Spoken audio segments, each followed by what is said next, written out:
So after being 3 books into the Wheel of Time, I still actually held Eye of the World slightly in the top spot, followed by The Great Hunt and then The Dragon Reborn, which I thought was the worst of the 3.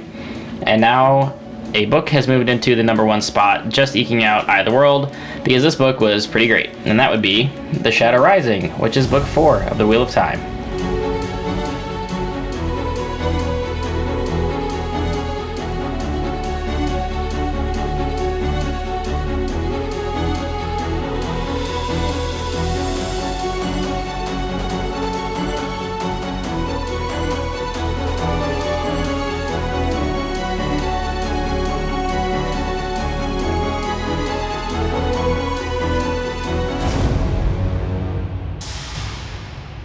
So The Shadow Rising was absolutely fantastic. I will do a quick spoiler-free section here.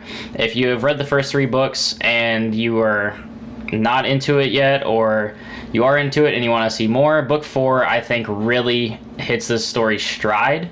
And whereas books 1, 2, and 3 felt very formulaic and a lot of introduction to things, book 4 I feel like really took off as far as the plot goes and really expands on all the stories, all the different plot threads. Every character sees a ton of growth in this book. For the most part, I'd say our main cast of male protagonists see a ton of growth. Most of the female protagonists see a ton of growth in this as well. You really get a feel for where the story is truly going at this point. The obvious Robert Jordan descriptive narrative is fantastic here. The way he describes the various cities, the dream worlds, the characters, everything that goes on in this world is just super fascinating to me. And as long as this book was, which I believe easily was the longest one that I've read so far, totally dwarfs The Dragon Reborn by about 300 plus pages. It definitely feels that length, which is probably my only real negative to the book. Is it was very long, and there were times that I would, read a massive chunk of like 100 pages and be like, oh my god, I still have 500 pages left. I feel like hands down this was the best character work in the story so far. I finally am understanding and liking most of the characters more than I had previously. There's still a few that I would like to see more from, but I mean, there's 13 books. There's plenty of time left in this. So spoiler-free overall thoughts, this book is great. I would highly recommend reading it or continuing, obviously, if you're already at book 3.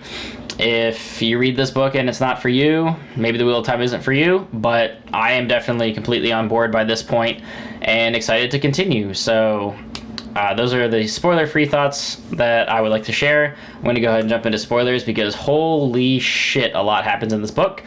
And if you don't want to be spoiled, I will see you next time. But for those of you that have read this book and want to talk spoilers, let's do it. All right, so wow, so much happened in this book. I mean, just starting off at the beginning, Min going back to Tar Valon and basically just being like, I see dead people, just walking around. She's seeing the Aes Sedai are going to be in some kind of battle or combat, and a bunch of people are going to die. She's essentially seeing dead, injured people all over the White Tower, and she's kind of freaking out, like, what am I seeing? What's going on? And she goes to Swan, sorry if I'm mispronouncing that, the Amerlin seat, and is trying to talk to her, and she's just like, shut up, man, you're useless, like, get out of here, little rascal, go away. That obviously comes back later on in the book. I believe it was halfway-ish throughout the book. I'm going to completely botch, like, when these things happen, just because I'm kind of forgetting when things happen. But Aes Sedai essentially performs a coup on the White Tower and overthrows Siwan, throws her in a cell, and they still her, which just totally caught me off guard. I mean, that shit's crazy. Like, Siwan is no longer has access to the one power. Like, she's nothing now. And Min basically gets out of there with her second in command, I can't remember her name, and Logain, who had been gentled, and they basically get him out because she kind of like feels bad for him just seeing the shape that he's in. So I mean, that was the first like massive, the fuck moment that I can think of, is just you have bad guys running the White Tower now. So there's no way that's going to be good. And I have no idea what, Moraine and Egwene and Nynaeve and all of them are even going to do about it, because that's just something that I didn't see coming, and really are starting to understand that like Min has these visions for a reason. Like they should probably start utilizing this. Like something is going to happen and people need to take her seriously, otherwise more people are going to die or more Aes Sedai are going to get stilled. Pay attention to her, which basically led into, I think it was shortly after this happened, you're kind of getting point of views from Mat, Perrin, and Rand, where was it Berelain? I think it was. No, that's for Perrin. Who was it? Was it Berelain? I forget who was with Rand, but she wanted some Rand, and Rand was like, "Nah, I'm good." And then his like mirror image, literally in the mirror, starts to attack him, and like a bunch of different images of Rand start fighting himself, and he kills them all, but he's severely wounded and almost dies, and then Moiraine saves him and heals him back to health. Perrin gets attacked by his axe and, you know, could have died. Matt's gambling as he does, and his cards attack him. I don't remember exactly what happened there, but he was gambling and his cards either came to life or just, you know, started trying to cut him. But was that directly because of what happened at Tar Valon? I can't remember. I just know that like something happened and all these Ta'veren men were attacked by inanimate objects, so that's terrifying. And seemingly can happen at any time. I assume that'll happen again. I don't really know, but that was a super cool scene, just seeing these objects attacking them, and Rand especially. I mean, Rand just like fighting shadow images of himself and just beating the shit out of his own self, essentially. That was kind of nuts. So I guess let's talk about characters for a moment. So Rand grew a lot in this book and finally is establishing himself as the Dragon Reborn and really coming into his own. And while there's still some battles that he gets into, especially towards the end, where he still just does stuff with the power because he's not trained and he doesn't know what he's doing, he kind of just does stuff still, but he's at least... The entire plot isn't just happening to him anymore. He is actively making things happen. He is saying to the Aes Sedai and Moiraine specifically, like, you are not going to control me. You are not going to guide where I'm going. I'm in control here. I will make, you know, my own destiny kind of thing. And he grew a lot in this book, and I'm glad because he was barely in the last book, which, based on the title, I thought would have been about him. But he grows massively, and his whole story arc to get to the end, prior to his fight with the Forsaken and interaction with Lanfear, the whole like tribe setting where they're going back and forth, and he proclaims himself as the Dragon Reborn and shows his tattoos, and then the fake dragon, wannabe dragon, trying to throw a wrench into the plans, like that whole interaction, Rand finally just like mans up and is like, okay, this is who I am. I'm not going to run from it. This is what needs to happen, whether people believe that I should say the things I'm about to say or not. And, you know, he spills the beans on how they all used to follow the way of the leaf and be pacifists, and basically their whole established lore of their tribes are a lie. So, like, that whole thing happens, and he pisses off a bunch of people, has a bunch of people back him. But that whole, like, growth of his character was super fascinating and finally made him interesting to me, because up until this point I really felt like everything was just happening to him, and now he's finally acting more adult and making things happen that he wants to happen, as opposed to just kind of letting the plot drive him forward. Somebody else that was fantastic in this book was Perrin. I feel like he was the biggest focus of this book, and I'm totally down with that because we got to learn more about his dream world and his wolf powers. By the end of it, he has people calling him Lord Yellow Eyes, which he hates because he doesn't want to be called a lord. But, you know, his entire plot of realizing that the Whitecloaks are at least in the Two Rivers, I immediately was like, okay, so they're clearly there to attack and kill people because the Whitecloaks are wholly corrupted by Dark Friends. So he, you know, does his thing, gets back to the Two Rivers where awesome battles take place. Lots of Trollocs are dead. He's essentially hunting with Two River folk and other farmers, just hunting down these Trollocs. His entire interaction with the Whitecloaks and basically telling them to fuck off was fantastic because they promised to help defend them, and he was actually there to turn himself in because he didn't want anybody else to die. And then they just don't help, which obviously, go figure, because Padden Fane is with them, probably the one behind everything as to like why they're trying so hard to kill Mat and Perrin, which unfortunately for Perrin, his entire family died. I believe they said it was Trollocs that did it, but I'm 99% sure it was the Whitecloaks that did it and just cut it up and made it look like it was the Trollocs. But I mean, Perrin's story arc in this book was fantastic. He is definitely coming into his own. By the end of it, like I said, he's like a badass general, leader of men kind of person by the end of this book. And he's going to be scary, guys. Like, his entire family is dead. All he has left is Fael and his friends. He's got to have some vengeance going on in these further books. So I wouldn't mess with him. And speaking of Fael, one of the funniest, I think the second funniest part of this book for me was when he was trying to send her away because he wanted to go to the Two Rivers and turn himself into the Whitecloaks and hopefully save a bunch of lives. She was like, no, I'm going with you. He's like, no, you have to leave. She's like, all right, marry me then. And just like guilts the shit out of him into marrying her. So they get married, and now they're married. And then she basically finds a loophole in their little plan and helps him out anyway, which is good because she kind of helps save the day at the end by, getting more Two Rivers folk to come help.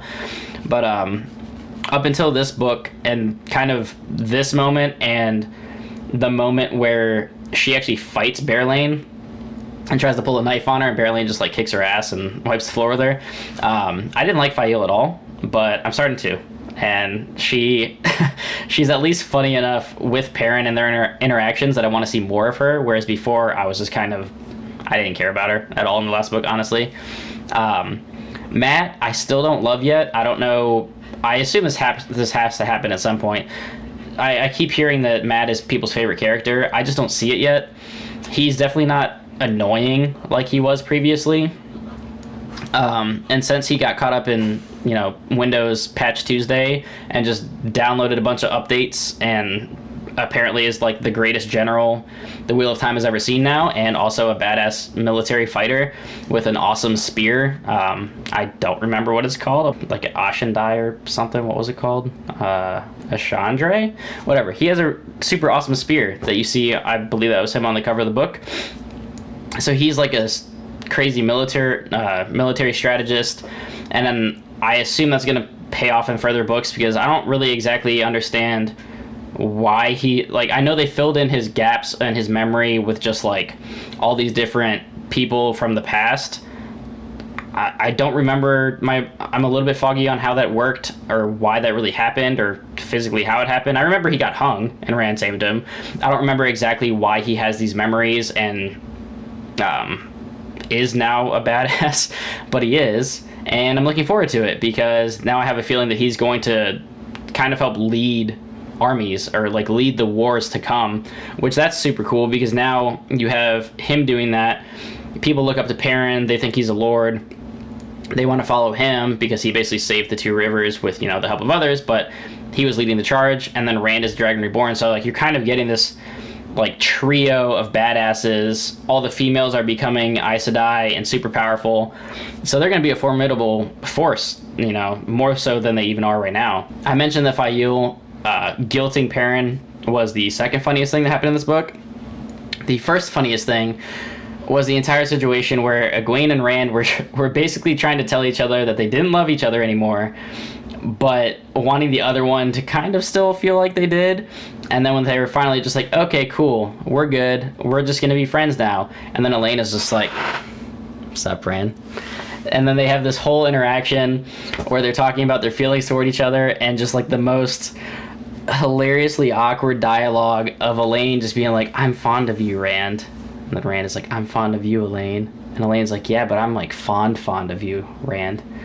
It just the funniest shit that I've read in a while. I actually stopped reading the book at that point for a couple minutes and just laughed because I was just like, you children, this is so embarrassing. Characters we again didn't see a lot of. There's barely any Moiraine and Lan in this, and Moraine's on the cover of the next book. She better be in the book a lot because we see less and less of them every book, it seems, and I want to see more of them. Egwene, there's lots of Ains in this book. Egwene kind of took a massive backseat in this. The time that she was given, she did learn a lot and grow as a character, but she just was barely in it, it felt like. She was just hardly in this one at all. She was kind of like in the background of everyone else's chapters, it felt like. Lanfear continues to be a crazy person. I low-key want her and Rand to just like hook up, maybe just once. I don't know, just like give her something, man. She's so desperate for Rand, as most women seem to be in this world, but she's trying extra hard to get some Lews Therin. Elaine took a little bit of a backseat as well, outside of her hilarious interactions with Rand. Obviously, like, Nynaeve, Elaine, and Egwene were on their quest to hunt Black Aja, and Nynaeve, I think, beyond of the three, really had the most to do, because she's turning into a massive threat to anybody that follows the Dark One, because she basically 1v1s a Forsaken. So she's crazy strong, and because people keep pissing her off, she seems to be getting stronger every book, which is awesome, because she started to use Balefire on people. She took on a Forsaken one-on-one. She is a force to be reckoned with. Braid tugging and all, she is just an absolute beast by this point. And all three of these women are just going to be crazy strong. And obviously Moiraine has her powers, but she's in these books so little that I still don't know her power level. She showed it off a little bit in Dragon Reborn, but I want to see like all four of them just in a fight, just tearing people up, because they seem like they're all strong enough to do that. Having said that, like, their power level is like here, and then you have Rand like off screen, because Rand is just, he is gifted with this crazy amount of power and is trying so hard to train himself a little bit with it, not go crazy. But even when Elaine and Egwene try to teach him anything, he just dwarfs them in power level. So he is crazy strong. So obviously you can see why this needs to be controlled, and they need to figure out some way to either change the prophecy or do something, because as strong as he is, he's obviously just on the path of, like, he's going to destroy everything unless he gets this under control. Because as good as he is at this point of controlling some aspects of it, he still has no idea what he's doing mostly. So he really needs to find some kind of training. Obviously that's set up at the end of this book with his final fight with the Forsaken, that he basically severs his tie with the Dark One, and now Lanfear is like, well, if you come back with me, like, the other guys are going to kill you, so you better stay and train Rand, because she's still trying to basically get him under control so that she can use him to kill the Dark One and they can rule together. But obviously Rand doesn't want to do that, but he also needs the training, so he probably now has some kind of mentor trainer to help him harness his power and control himself so that he doesn't just, kill everything. I feel like there's no way that I can cover everything that happened in this book. I know I'm gonna forget a lot of stuff that happened. There's so much that goes on, and so many new characters are introduced and different factions, and there's so many new threads being pulled and weaved in this pattern, that there's just so much going on, and so much that's going to be payoff, books from now. Like, Bors came back for a little while. I hadn't seen that name since the intro to, 2 books ago, when I made fun of the whole prologue, because they kept saying the man who calls himself Bors, he came back. So, like, I have a feeling every couple of books something is going to pay off, and I just need to stick with it. I need to start taking a little bit more notes, just because the ones that I do have, I don't even feel like are nearly sufficient for the amount of information that you learn in this book. God, I'm probably forgetting so many things. I'm so sorry.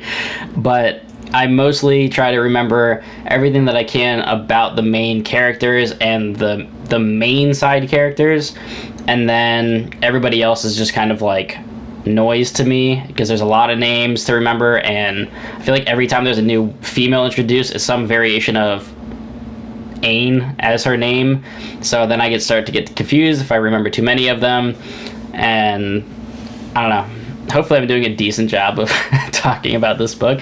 I liked it a lot, though. I definitely liked it more than Eye of the World, way more than Great Hunt and Dragon Reborn, which I thought were kind of hit or miss. The only other real, issue that I would have even taken with this book is, because it was so long, there were definitely parts in the middle that dragged. I feel like that's just kind of Robert Jordan pacing that's going to happen. You get a lot of cool things that happen, and then downtime, and then cool thing, and then downtime, and then crazy cool thing. Like, that's just kind of what I get from these books. So I know there's going to be downtime, and it's not even just like the descriptions or things like that, just what will happen. It's almost like a big thing happens, and then nothing happens for like 50 pages, and then, you know, it kind of grows back up, and then there's a gap. So there's always kind of this like ebb and flow, up and down of major events followed by monotony. And personally, I feel like the book could have been slightly shorter to kind of streamline some of the downtime, but I'm not really here to knock this book because it was fantastic. It was my favorite of the first 4, and definitely excited to continue. I mean, I am on board for this. I actually only have Fires of Vengeance as the last Wheel of Time book currently, so I need to order more of them. So probably the next 3 or 4 I'll order here shortly, so that I don't finish Fires of Vengeance. Is that even the name? Am I making shit up? Fires of Heaven. Fires of Vengeance is the Rage of Dragon sequel, so read that in a couple months too.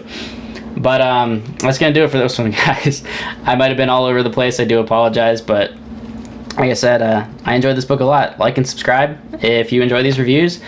Obviously more Wheel of Time content coming, along with other books as well, because I am, you know, every other book I'm reading Wheel of Time book, because these are way too big for me to just read back to back to back to back. That would be insane, and I don't want to get burned out. But until next time, everybody, keep reading.